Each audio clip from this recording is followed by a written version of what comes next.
Hi, thanks for joining me. My name is Mark Michalika. I've been making videos that I've just done for, I wouldn't say fun. I just think it's been helpful to me. Um, Something different, something that I've wanted to do for a while. Maybe not in this context and for these reasons, but nevertheless. So I've made some videos. They're on my YouTube channel under Mark Michalika. They're also on my business Facebook page, Naturally You Integrative Health. Um, a number of them focus on mindfulness and tools that we can use for ourselves. And then so far, the rest have been on communication. This last one that I'm doing today is the last video, unless I come up with some other ideas, on communication. And it's just some points that I wanted to bring up that came to me as I was doing the other videos. And this may be my last video, period, because I'm going to go play the lotto, and if I win, well, my next video may be about something else completely. But anyway, that's another story. So, what is this video about?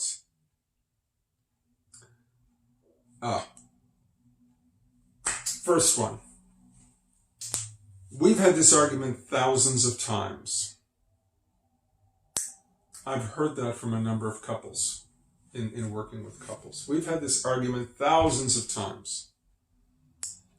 And I'll listen to them for a little while, and then I'll say to them, you know why you've had this argument thousands of times? And they kind of look at me and go, no, why? Or they may just kind of look at me like, oh. And I simply say this, which is something I've talked about now in this series, which is you don't feel heard. You haven't heard each other.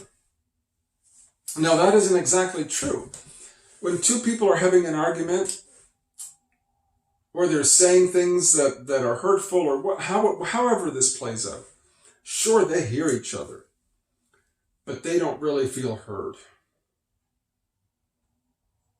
Again, they don't feel heard in the way they would feel heard if we truly listen to them and mirror that back to them. I'm hearing you.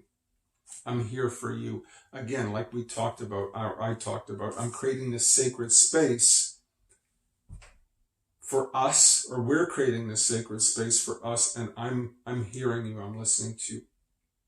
Right? That is a very different way, because I'm letting them know that I hear them, versus just this back and forth game that we do.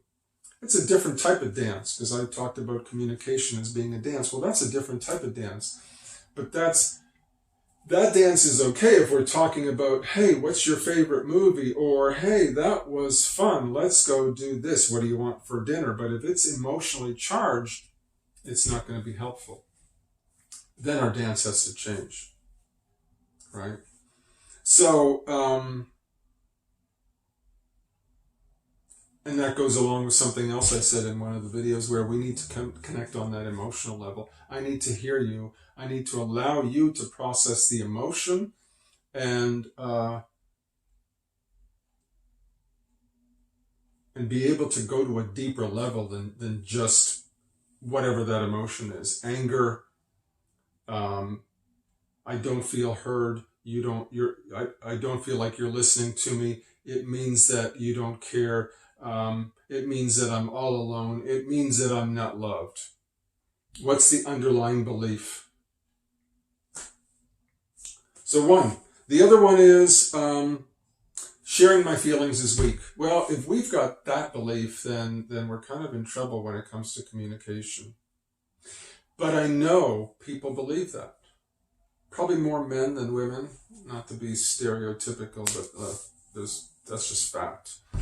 And it's cultural too. There's all kinds of things that come up based on gender, culture, and I would even throw in the word race, even though I think that's not so, well, I'm just not going to say think.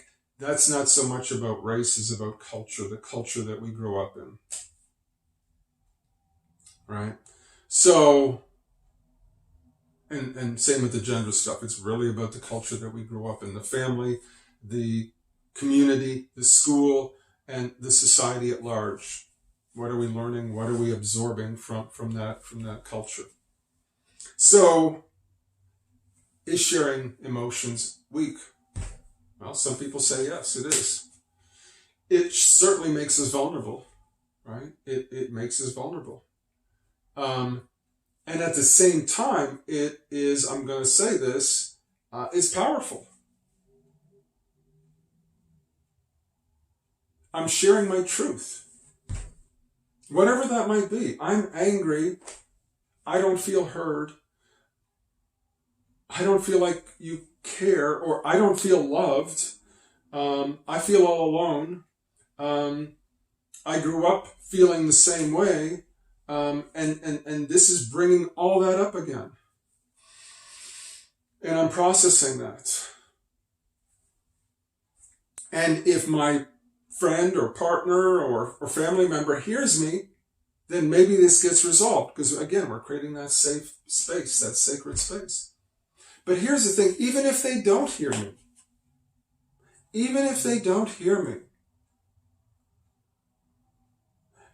or worst case scenario, if they say, oh, you're weak, or something worse, right? And we've all heard worse. I've at least expressed my truth. Not only have I expressed my truth and said, well, you know what? Okay. So you're not going to hear me. You maybe you don't value this relationship. That's not okay. It's at that point, I'm going to go back to the expressing our needs. I can draw a line and say, well, if you don't value our relationship, if you don't hear me, then there's my line. Then I need to what? I need to walk away, or it's not safe for me to really to share things with you, or whatever it might be. Maybe our relationship changes, or maybe, like I said, maybe I walk away. So it allows me to know where I stand. And it allows me to be clear then on what I need. But I might not know that if I hadn't have been allowed myself to be vulnerable to share. And again, I believe, because I've experienced it, that being able to share, regardless of if I'm heard or not, is and feels empowering. Again, it feels more, or it's easier if I'm being heard. But even if I'm not, I'm owning my truth.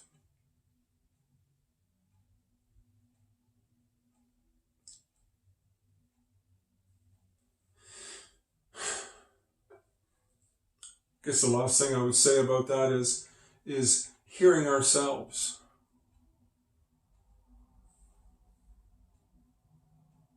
Kind of like affirmations.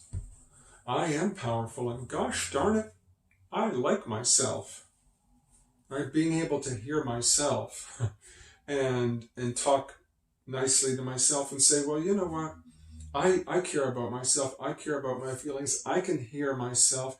I can respect and honor the feelings that I have, the thoughts that I have. I may not agree with all of them, but I can let them be okay. That gets back to the mindfulness exercise that I shared in the very first few videos. It's interesting how all of this kind of comes around. My relationship with another person, again, whether it's a friend, partner, family member, in a way brings back to us our relationship to ourselves. So it's like they're like a mirror to us in this process, in this dance. Some people would say every relationship with another person is a reflection of our relationship with ourselves. Not to get too philosophical here, but